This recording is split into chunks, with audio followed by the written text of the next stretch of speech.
Good morning, good morning, good morning, good morning.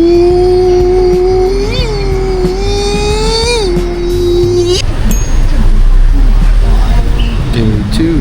Dahil mahal gas, windows down muna tayo.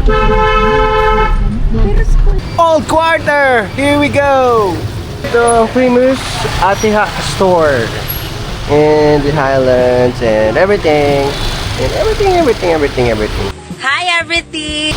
Okay, so let's explore.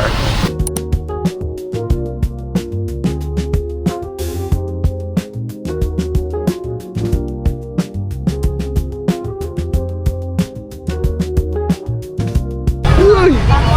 Sirain mo yan! Sirain mo yung cup. Kuya, magkano? 20? 40 isa. Sure! Alright, ito na ang bibili natin. Isang cup. Pang gala ko. Sombrero para sa lolo ko na para magmukha siyang veteranong Vietnamese na lumaban sa gera. At para kay Tito. So daddy nila yun. Alright, bye-bye. Ninja Turtles. Let's go, guys. Kanina ka pa. Wala daw si Ate Ha, guys. Pero ito si, Kuya Ha.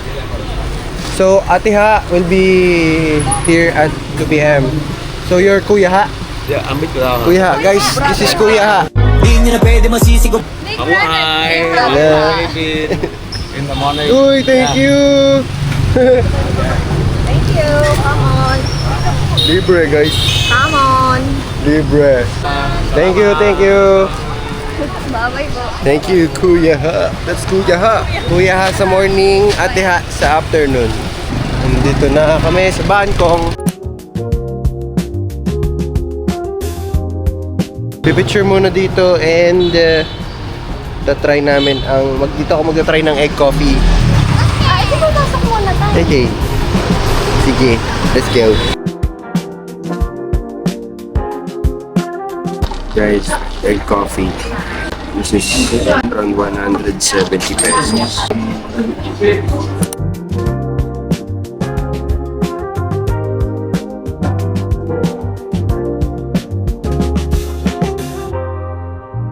Masarap.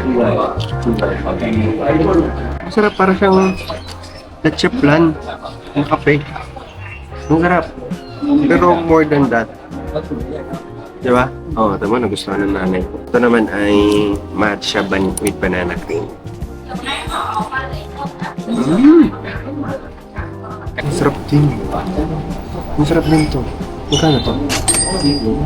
Pero nagre-range lang yung mga coffees nila tsaka matcha naman. 150 to 200 din. Hindi siya lang ganun kamahal. Ngayon sa regular matcha, kaya doon sa may rain-ish. Yan sinarin niya. Ayun, pipicture sila.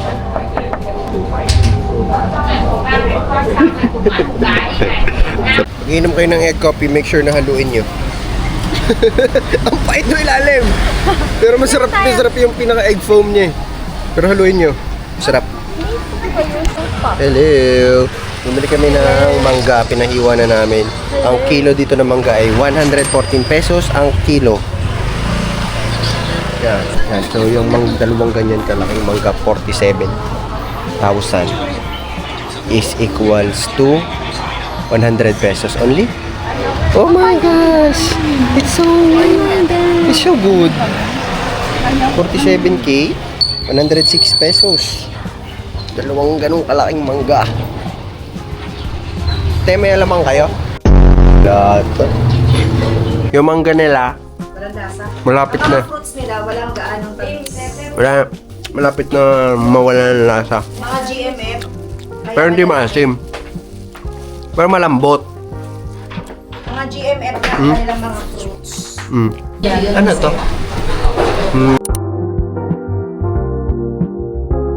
Beef gourmet siya ng Beef Gourmet 2025. Michelin beef. Nakita lang namin, katabi lang siya ng Poten Pottenlake strong scallops. We ordered the mian chow. Meron kaya na Ano siya? Stir-fried pancit bihon. Na may carrot, kinchay, plus il. Ano mo? No. May separated siya na soup. Baka ito yung kaldo. Lasang ang kaldo. Pero parang fishy. Overall, okay naman. Tapos may kasama rin siya, ano to? Cucumber? Pipino. Pickled pipino. Crap. Okay. Alright. Ito ng bahay na to. Hindi siya bahay. Cafe. Cafe, guys. Cafe and hindi ko alam. Bye, boy. Boy, Hanoy. See you, Sapa. Uy, yan na, may sundo. Susunduin lang tayo, tapos doon tayo magbabas. Kasi lilipat tayo ng bus. Yes. Pero ko namin, sinundo kami dito sa my hotel. Bye. So, this is our sleeper bus. Sleepy na ako. So, we have to remove our footwear. Ooh. Mabango, may bago. Taas na ako. Ano ba tataan? Kasi taas daw sinita. Sumataas mo nga? B23. Gusto mo talaga taas? Sure ka? Opo, B23. Ito dito. Sure ka, ha? Ah. Ikaw ba? Baba ka na lang. Okay. Sige, tapat kami ni Ian. Totoo ba yun? Pinangamoy ka? Kanino? See you in Sapa. Pero pawakayat na. Oh, nakakaliyo pala dito. Tingin mo. Pag hindi makikiupo ko kay Oma. Oma, pag nahilo ko dyan, pasali na lang dyan. Bye. Joki. Ang mga kalkosa ko.